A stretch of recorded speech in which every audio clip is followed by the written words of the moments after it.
ಎಲ್ಲರಿಗೂ ನಮಸ್ಕಾರ. CK. Angry food YouTube ಚಾನಲ್ಗೆ ಸ್ವಾಗತ. ಇವತ್ತು ರೋಡ್ ಸೈಡಲ್ಲಿ ಮಾಡೋ ಥರ ನಾರ್ತ್ ಇಂಡಿಯನ್ ಗೋಲ್ಗಪ್ಪ ಯಾವ ರೀತಿ ನೀವು ಮನೆಯಲ್ಲೇ ಮಾಡ್ಕೋಬೋದು ರುಚಿಯಾಗಿ ಅಂತ ನಾನು ತೋರಿಸ್ಕೊಡ್ತೀನಿ. ಹೊಸ್ದಾಗಿ ನೋಡ್ತಿರೋ ನನ್ನ ಚಾನಲ್ನ ಸಬ್ಸ್ಕ್ರೈಬ್ ಮಾಡ್ಕೊಳ್ಳಿ. ಈಗ ಒಂದು ಬಟ್ಲಲ್ಲಿ ನಾನು ಹುಣ್ಸೆಹಣ್ಣು ನೆನೆಸಿಟ್ಕೊಂಡಿದ್ದೀನಿ, ಒಂದು ಅರ್ಧ ಗಂಟೆ ನೆನೆಸಿಟ್ಕೊಂಡಿದ್ದೀನಿ. ಈಗ ಇದನ್ನು ಚೆನ್ನಾಗಿ ಕಿವುಚ್ಕೊಂಡು ನೀರು ಥರ ಮಾಡ್ಕೊಳ್ಳಿ. ಈಗ ಒಂದು ಮಿಕ್ಸಿ ಜಾರ್ಗೆ ಸ್ವಲ್ಪ ಪುದೀನ, ಒಂದು ಇಡಿಯಷ್ಟು ಪುದೀನ, ಆಮೇಲೆ ಒಂದು ಸ್ವಲ್ಪ ಕೊತ್ತಂಬರಿ ಸೊಪ್ಪು ಹಾಕ್ಕೊಳ್ಳಿ. ಈಗ ಪಾನಿ ಮಾಡೋದು ಯಾವ ರೀತಿ ಅಂತ ಹೇಳ್ಕೊಡ್ತಾ ಇದ್ದೀನಿ ನಾನು. ಆಮೇಲೆ ಒಂದು ಚೂರು ಜೀರಿಗೆ, ಆಮೇಲೆ ಶುಂಠಿ. ಸೇಮ್ ಗೋಲ್ಗಪ್ಪ ಪಾನಿ ಯಾವ ರೀತಿ ಬರುತ್ತೆ ಅದೇ ಥರ ಬರುತ್ತೆ. ಇದನ್ನೀಗ ಒಂದು ನಾನು ಇದು ಹಸಿಮೆಣ್ಸಿನ್ಕಾಯಿ ಮಿಸ್ ಮಾಡಿದ್ದೆ, ಹಸಿಮೆಣ್ಸಿನ್ಕಾಯಿ ಹಾಕ್ಕೊಳ್ಳಿ ಒಂದೆರಡು. ಈಗ ಕ್ಲೋಸ್ ಮಾಡಿ ಈಗ ನೈಸಾಗಿ ರುಬ್ಕೊಳ್ಳಿ. ನೋಡಿ ಇದೇ ಥರ ನೈಸಾಗಿ ರುಬ್ಕೋಬೇಕು. ಈಗ ಒಂದು ಪಾತ್ರೆಗೆ ಹುಣಸೆಹಣ್ಣು ರಸ, ನಾವಲ್ಲಿ ಚೆನ್ನಾಗಿ ಕ್ಯೂಚಿ ಇಟ್ಕೊಂಡಿದ್ವಲ್ಲ ಅದು ಹುಣಸೆಹಣ್ಣಿನ ರಸ ಹಾಕ್ಕೊಳ್ಳಿ. ಈಗ ಅದಕ್ಕೆ ರುಬ್ಬಿರೋಂಥ ಮಸಾಲೆ ಸೇಮ್ ನಿಮಗೆ ನಾರ್ತ್ ಇಂಡಿಯನ್ ಗೋಲ್ಗಪ್ಪ ಥರನೇ ಬರುತ್ತೆ. ಒಂದ್ಸಲ ಟ್ರೈ ಮಾಡಿ ಮನೆಯಲ್ಲಿ. ಈಗ ಇದನ್ನು ಚೆನ್ನಾಗಿ ಸ್ವಲ್ಪ ಫಸ್ಟು ಮಿಕ್ಸ್ ಮಾಡ್ಕೊಳ್ಳಿ, ಮಸಾಲೆ ಮತ್ತು ಹುಣಸೆಹಣ್ಣು ನೀರನ್ನ. ಈಗ ಸ್ವಲ್ಪ ನೀರು ಹಾಕ್ಕೊಳ್ಳೋಣ.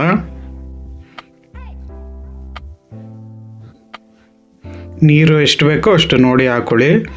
ಈಗ ಇದಕ್ಕೆ ರುಚಿಗೆ ಸ್ವಲ್ಪ ಉಪ್ಪು, ಆಮೇಲೆ ಒಂದು ಅರ್ಧ ಚಮಚ ಅಷ್ಟು ಚಾಟ್ ಮಸಾಲ, ಆಮೇಲೆ ಒಂದು 1/4 ಚಮಚ ಅಷ್ಟು ಆಮ್ಚೂರ್ ಪೌಡರು, ಆಮೇಲೆ ಒಂದು 1/4 ಚಮಚ ಅಷ್ಟು ಕಾಲ ನಮಕ್. ಈಗ ಇದು ಚೆನ್ನಾಗಿ ಮಿಕ್ಸ್ ಮಾಡ್ಕೊಳ್ಳಿ.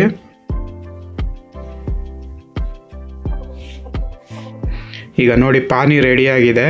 ಈಗ ಅದು ಫಿಲ್ಲಿಂಗ್ಸ್ ನಾನು ಹೇಗೆ ಮಾಡೋದು ಅಂತ ಹೇಳ್ಕೊಡ್ತೀನಿ. 2 ಆಲೂಗಡ್ಡೆ ತೊಗೊಂಡಿದ್ದೀನಿ ನಾನು ಬೇಯಿಸಿರೋ ಅಂಥದ್ದು.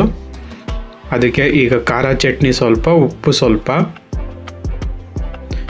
ಖಾರ ನೋಡಿ ಹಾಕ್ಕೊಳ್ಳಿ. ಖಾರ ಜಾಸ್ತಿ ಬೇಕಾದರೂ ಜಾಸ್ತಿ ಹಾಕ್ಕೊಳ್ಳಿ. ಸ್ವಲ್ಪ ಆಮ್ಚೂರ್ ಪೌಡರು,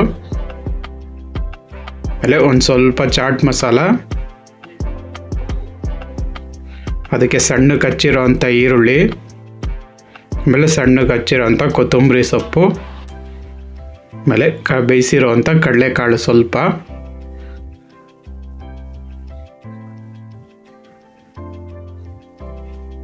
ಈಗ ಇದನ್ನು ಚೆನ್ನಾಗಿ ಕಿವುಚ್ಕೋಬೇಕು.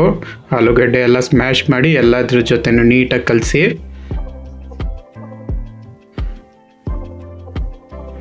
ನೋಡಿ ಈ ಥರ ನೀಟಾಗಿ ಕಲಿಸ್ಕೋಬೇಕು. ನೋಡಿ ಈಗ ಫಿಲ್ಲಿಂಗ್ಸು ರೆಡಿಯಾಗಿದೆ. ಈಗ ಒಂದು ಬಟ್ಲಿಗೆ ಸ್ವಲ್ಪ ಈರುಳ್ಳಿ ಮತ್ತು ಕಡಲೆಕಾಳನ್ನ ಹಾಕ್ಕೊಳ್ಳಿ.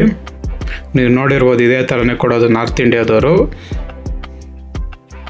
ಈಗ ಒಂದು ಪುರಿನ ತೂತು ಮಾಡಿಕೊಂಡು ಈಗ ಫಿಲ್ಲಿಂಗ್ಸ್ನ ಹಾಕ್ಕೊಳ್ಳಿ ಅದಕ್ಕೆ.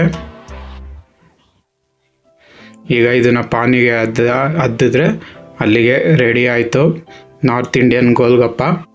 ನೀವು ಒಂದ್ಸಲ ಟ್ರೈ ಮಾಡ್ಕೊಳ್ಳಿ. ಸೇಮ್ ನಿಮಗೆ ರೋಡ್ ಸೈಡಲ್ಲಿ ಯಾವ ರೀತಿ ನಾರ್ತ್ ಇಂಡಿಯಾದವ್ರು ಗೋಲ್ಗಪ್ಪ ಮಾಡ್ತಾರೋ ಅದೇ ಟೇಸ್ಟ್ ಸಿಗುತ್ತೆ. ಸೂಪರಾಗಿರುತ್ತೆ ತಿನ್ನೋದಕ್ಕೆ. ಒಂದ್ಸಲ ಟ್ರೈ ಮಾಡಿ. ಹಾಗೆ ಹೇಗಿದೆ ಅಂತ ಕಮೆಂಟ್ ಬಾಕ್ಸಲ್ಲಿ ತಿಳಿಸಿ.